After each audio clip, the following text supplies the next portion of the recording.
안녕하세요, 제이제입니다. 오늘은 안 지키면 고소당하는 원나잇 10원칙에 대해서 말씀드려 볼게요. 구독과 좋아요, 알림 설정까지 해주실 거죠? 그럼 바로 시작할게요.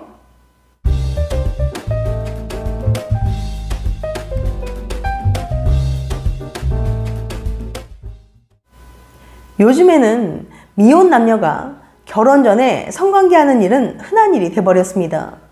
심지어 만난 그날 바로 잠자리를 가지지만 지속적인 연애를 이어나가지 않는 원나잇을 하는 사람들도 많아요. 특히 남자들의 경우 이런 원나잇 경험을 무용담처럼 자랑하기도 하죠. 원나잇은 처음 만난 여자와 술자리를 하다가 자연스럽게 이루어지기도 하고, 썸을 타던 여자와 하룻밤을 보냈는데 그 이후에 연락이 되지 않아 원나잇처럼 끝나기도 하죠. 또는 원래 마음이 있었던 사람인데 함께 술을 마시다 취해 잠자리를 했다는 경우도 꽤 있습니다. 일부 남자들은 낯선 여자와의 짜릿한 밤을 잊지 못하고 원나잇을 하기 위해 삶에 많은 시간을 허비하는 경우도 있는데요. 하지만 대부분 성범죄 고소는 원나잇에서 많이 발생하기 때문에 굉장히 위험합니다. 남자는 로맨스라고 생각했는데 다음날 아침에 눈을 뜨니 성범죄자로 낙인 찍히는 경우가 생기는 거예요. 그래서 오늘은 변호사들이 공통적으로 말하는 원나잇 할 때 고소당하는 것을 피하기 위해 꼭 지켜야 할 점들에 대해 알려드릴게요. 안 지키면 고소당하는 원나잇 10원칙. 첫 번째, 만취녀는 절대 건드리면 안 된다. 간혹 함께 술을 마시다 만취한 여성이 스스럼 없이 스킨십을 하거나 안기는 경우가 있는데요. 스킨십이 굉장히 적극적으로 변하는 경우도 있고, 남자의 스킨십에 거부 반응 없이 잘 받아주는 거죠. 그런데 이때 기회가 왔다고 생각하면 정말 큰 오산이랍니다. 만취 상태가 진짜 위험한 이유는 그 여자의 의사를 정확하게 판단할 수 없기 때문이에요. 술에 취해서 그런지 아니면 정말 내가 좋아서 그런지 알 수가 없거든요. 가장 큰 문제는 다음날 여자가 술이 깨고 나서 이걸 당했다고 생각하는 경우가 굉장히 많습니다. 특히 만취해서 블랙아웃 된 경우에는 더욱 그렇게 생각하기 쉬워요. 그래서 만취한 여성은 절대 건드리면 안 됩니다. 이런 하룻밤의 대가로 성범죄 조사에서 무죄가 나올 때까지 거의 한 1년 반 동안 지옥으로 변할 수 있으니까 정말 조심하시길 바랍니다. 두 번째, 카톡은 절대 지우면 안 된다. 간혹 아내나 여자친구에게 원나잇 한 걸 걸릴까봐 카톡을 삭제하는 경우가 있는데요. 그러면 절대 안 됩니다. 카톡을 지우는 분들은 대부분 이거 지워도 나중에 포렌식 하면 다 복구되지 않나요? 라고 생각하는데요. 포렌식을 해도 100% 다 복구되진 않습니다. 특히 카톡 같은 경우에는 지우면 잘 안 나오고 자료가 남아있지도 않고 카카오톡 본사에 의뢰해도 잘 안 주거든요. 그래서 내 폰에 카톡 내용을 남기고 싶지 않다면 대화 내용 내보내기라고 있거든요. 그걸 이용해서라도 꼭 보관해 두시길 바랍니다. 세 번째, 어제 너무 좋았어. 메시지로 남겨라. 어제의 추억을 회상하면서 이런 부분이 되게 좋았어. 어제 너랑 보낸 시간이 너무 좋았어. 오빠 괜찮은 사람인 것 같아. 라는 식으로 긍정적인 메시지를 남겨두면 좋습니다. 여성분들 대부분은 쑥스러워서 먼저 메시지를 보내는 경우가 별로 없으니까 남자가 먼저 보내야 되겠죠? 서로 카톡을 주고받으면서 어제 추억이 너무 좋았다는 식으로 긍정적인 메시지를 꼭 남겨두세요. 나중에 문제가 되었을 때 중요한 증거 자료가 되니까요. 네 번째, 방문한 장소를 여러 군데로 늘려라. 범죄가 성립하느냐 아니냐를 구별짓는 가장 중요한 건 강제성이 있느냐 없느냐입니다. 수사관들 대부분은 처음 만난 사이에서 잠자리를 한다는 부분에 대해 이해를 잘 못하는 편이에요. 여러 번 본 사이도 아닌데 어떻게 여자가 동의했다고 볼 수 있냐? 한 번 만나서 바로 모텔로 간다는 게 가능하냐라는 식으로 의문을 제기하거든요. 이런 의문을 불식시키려면 여자와 함께 장소를 여러 군데 가는 겁니다. 예를 들어 밥도 먹고 차도 마시고 술도 마시고 노래방도 가는 식으로 여러 장소로 옮겨 다니는 거예요. 솔직히 이렇게 여러 곳을 옮겨 다닐 때마다 여자를 억지로 끌고 갈 수는 없잖아요. 그만큼 호감이 있다는 걸 어느 정도 인정될 수 있는 부분이 됩니다. 이렇게 여러 장소를 옮겨 다녔다는 것 자체가 동의하에 장소를 옮겼다는 게 되고, 마지막에 간 모텔도 동의하에 갔다고 보는 거예요. 그 다음에는 각 장소에 CCTV가 있을 겁니다. 이 CCTV에서 서로 웃고 대화하는 장면이라든지 가벼운 스킨십을 나누는 장면 같은 게 남아있으면 더 좋겠죠.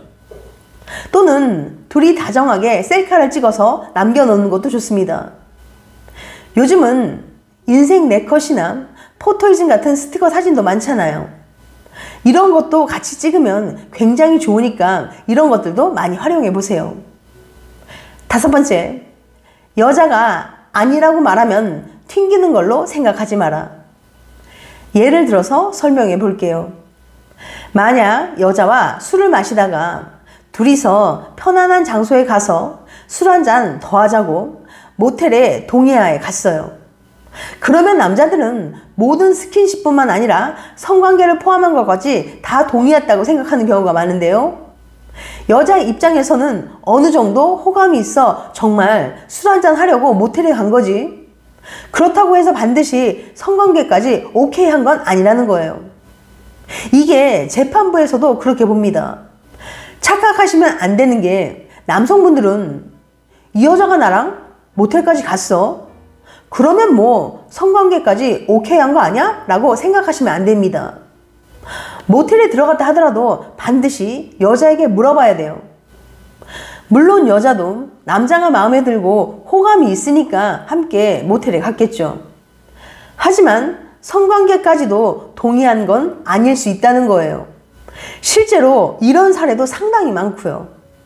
그러니까 꼭 물어봐야 합니다. 모텔 안에 들어갔다고 해서 이 사람이 100% 동의했다고 볼 수 없기 때문에 직접적으로 이 부분에 대해서 동의하는지 물어봐야 합니다. 어떤 남성분들은 난 연애 고수야, 여자들 반응만 봐도 알 수 있다라고 생각하는데요. 그런데 그건 정말 착각입니다. 여자들의 생각은 다를 수 있어요. 여자가 싫어 싫어 라고 말하는 게 다 튕기는 거다, 이거 그냥 비싼 척 하는 거다 라고 생각하면 진짜 위험합니다. 여자가 아니라고 하면 정말 아닌 겁니다. 모텔에 갔다고 해서 동의 없이 관계하면 정말 처벌받을 수 있으니까 절대 착각하지 마세요. 6번째, 숙박업소는 나란히 걸어가라. 사법부에서 중간간을 판단할 때 중요하게 보는 부분은 여성이 의사가 있는지, 의식이 있는지, 제대로 걷는지, 말은 제대로 하는지거든요. 만약 여성이 만취해서 걷지 못해 취한 여성을 들쳐업고 모텔에 들어간다면 중간간의 혐의를 벗기 어렵습니다. 7번째, 숙박업소 계산은 여자가 하게 하라. 여자가 숙박업소 계산을 했다면 2가지에 대한 증거가 될 수 있습니다. 첫째, 계산하는 의식이 있다는 건데 중간간은 의식이 없어야 되거든요. 이런 행위는 여자가 계산할 때 의식이 있었다는 증거가 될 수 있습니다. 둘째, 숙박업소 가는데 어느 정도 동의를 했다고 볼 수 있습니다. 여자가 숙박업소 가서 계산을 했다면 여기에 대한 아주 중요한 증거가 될 수 있어요. 그런데 문제는 여자에게 어떻게 숙박업소 계산을 시킬지, 이 부분이 문제가 될 수 있습니다.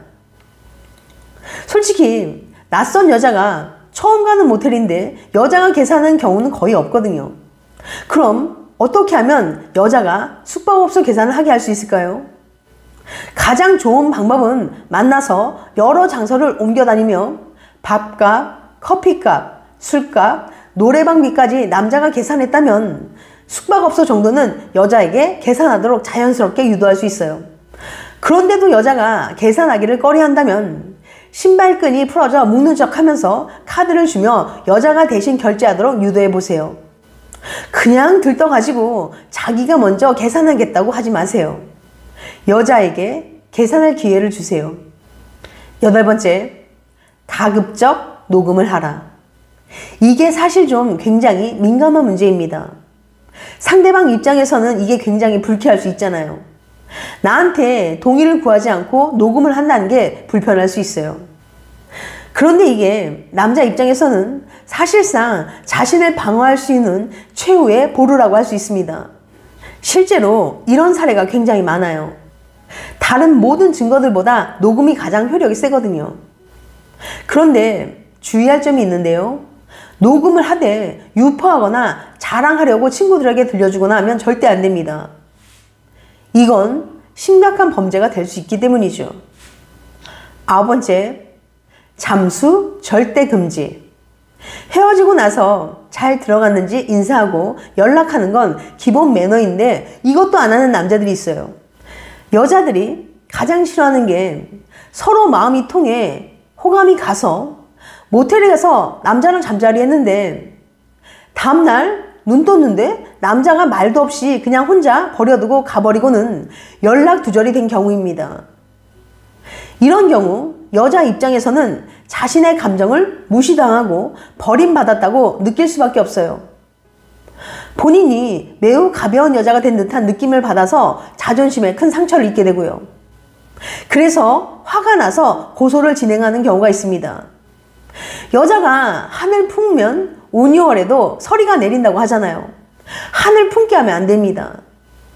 대부분은 한번 놀아보자는 가벼운 마음으로 만나 당연히 하룻밤일 뿐이라고 생각하는 남자와 달리 원나잇을 여자는 혹시 이 남자가 내게 사귀자고 하지 않을까? 라고 생각하기 때문에 잠자리 후 남자가 자신에게 연락하지 않으면 자존감의 상처를 크게 입기도 해요.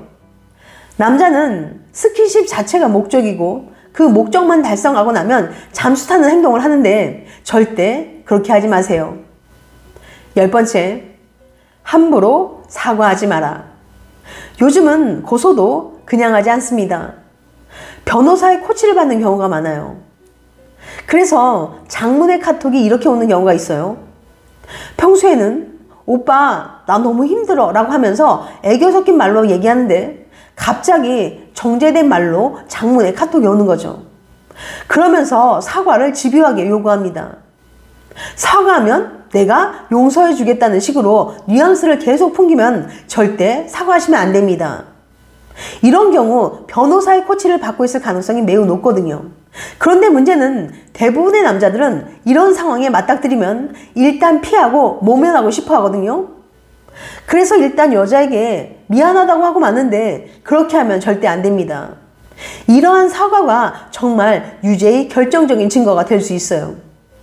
지금까지 안 지키면 고소당하는 원나잇 10원칙에 대해서 말씀드렸어요.